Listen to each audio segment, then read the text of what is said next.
All right. So, today, okay. So basically, there was this tweet that went kind of went viral today on Twitter, and basically, so let me see if I can pull it up. So it said, "Is it just me that finds it weird? No, is it just me that finds a man working in a nursery weird, slash a red flag? Let's be real, they are not that passionate about childcare." And it kind of triggered me because I saw this TikTok by Kimberly Nicole Foster, and she's basically talking about misandry, how and how she believes it's not gonna get women very, very far. It's fun to say niggas ain't shit. It is.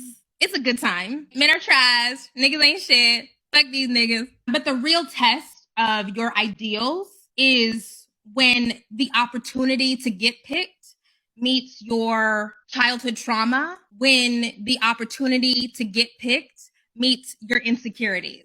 I've just come in to kind of amend the point I was making here, because in this video, what I don't think she's saying is that misandry will only get women so far. And I think what she is saying is that misandry cannot be considered as like a proper way to help dismantle the patriarchy and misogynistic attitudes, especially with things such as internalized misogyny and the desire for patriarchal validation that internalized misogyny creates.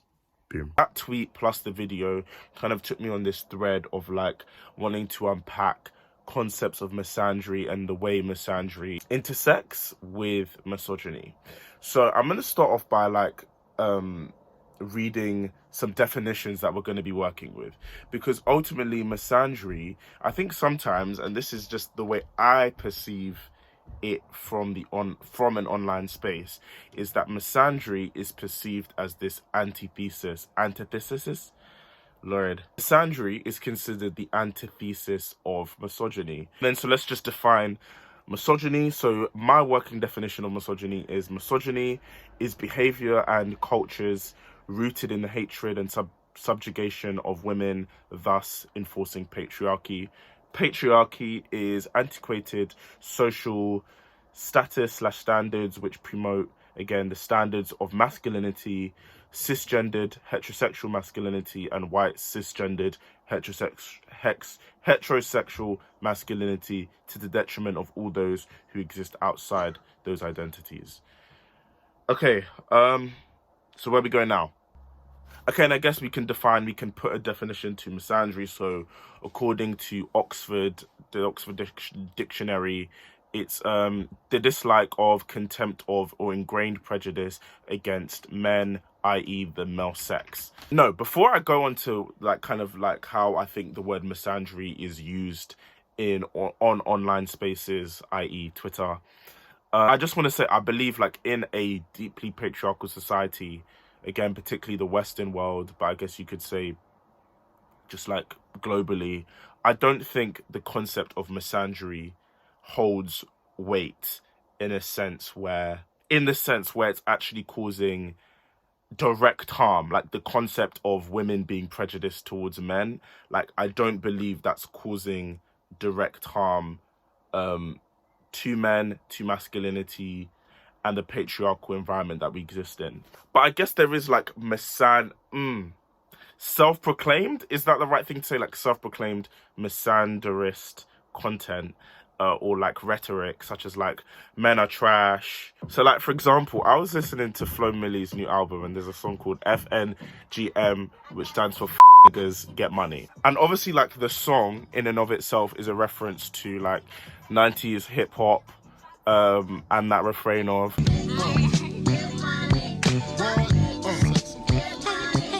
in this song, and in that, again, that this very particular rhetoric I'm referring to, I see as more of an expression of disdain for misogyny and patriarchal standards that have been, for example, in reference to this song, that have been so ingrained in hip-hop. And again, I just think in general, and I think what would be good is if I put up some tweets that I believe encapsulate the rhetoric that I'm trying to describe.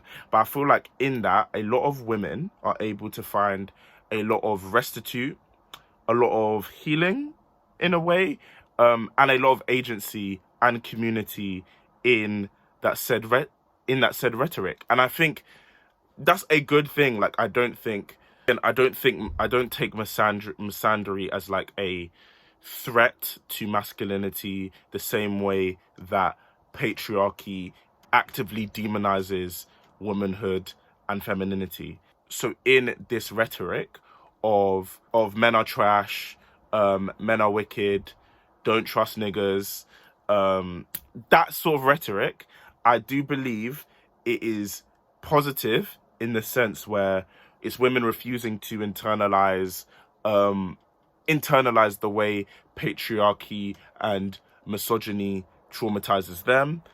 They refuse to accept patriarchal standards, and it's a very how do I say it? It's a public, there's a word I'm looking for. It can be considered like a form of resistance to misogyny and patriarchal standards.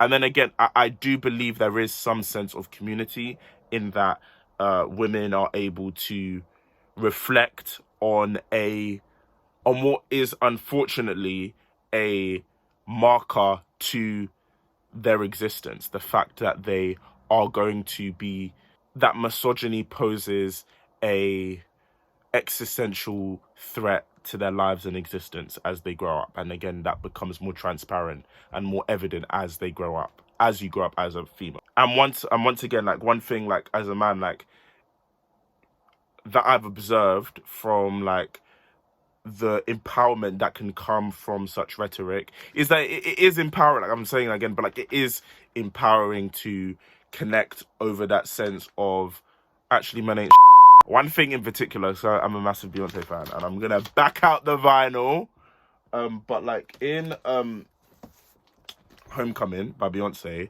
there's like a bit when she's singing I Ain't Sorry, which is obviously about like her experiences with misogyny and like and her husband cheating on her, which again, I think patriarchy and I think patriarchal standards will always feed into male infidelity, and infidelity in general, you could say. Ladies,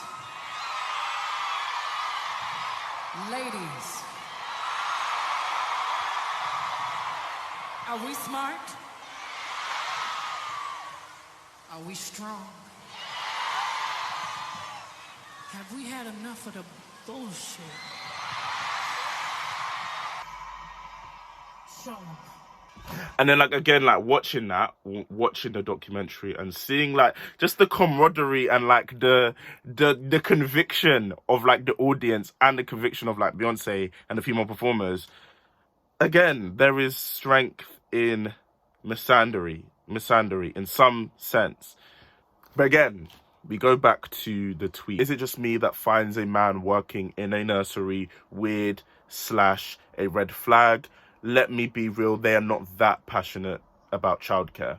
And one, this tweet triggered me. One, being someone who has worked in childcare and education, it's just a bit like, okay, like, but then again, just like in a wider sense, this rhetoric is stupid. Like, it's stupid, and it makes space for bioessentialism, which is essentially the belief that biology and genetics plays a larger role in our humanity than socialization. So like the way that we are brought up. It's basically the argument of nature versus nurture. And what arguments like this is, they suggest that inherently men are one way and inherently females are another way. And not only does this sort of rhetoric prop up misogyny and props up the denigration of women, it also makes space for things like homophobia and transphobia. And again, so like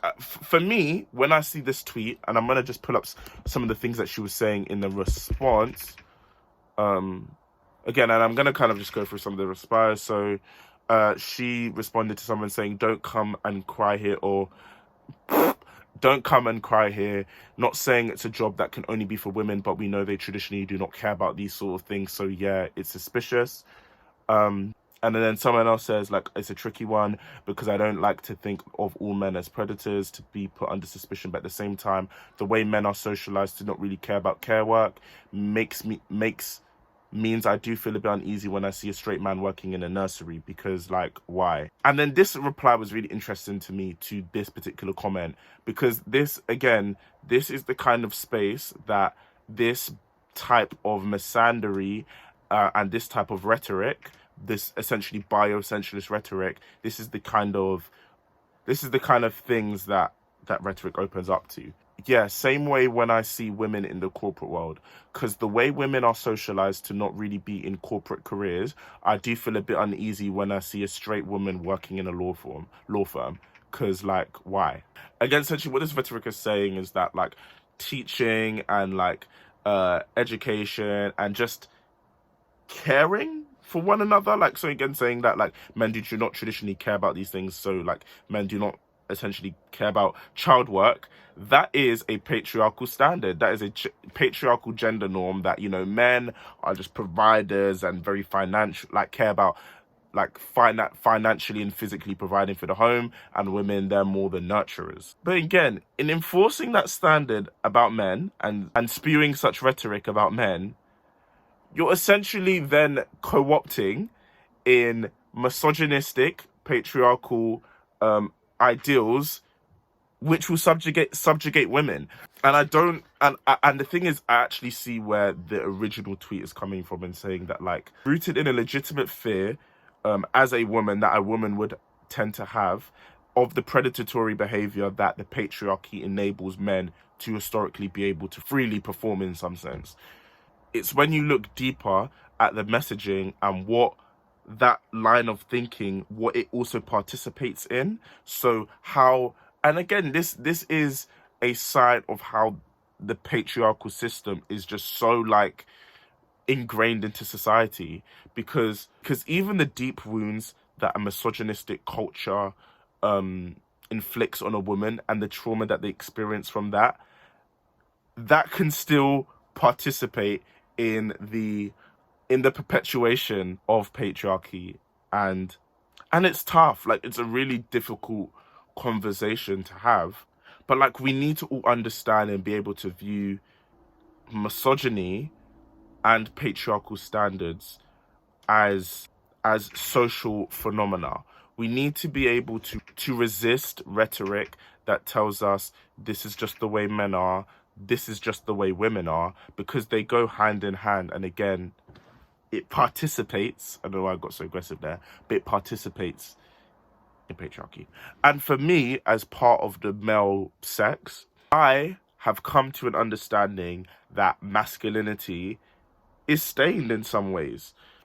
And, like, for me, I understand when non-men choose to exist and build community which intentionally exclude men, where they can, like, actually exist having some sense of peace in their existence. And then on the flip side of that, there are people who choose to remain in community with men.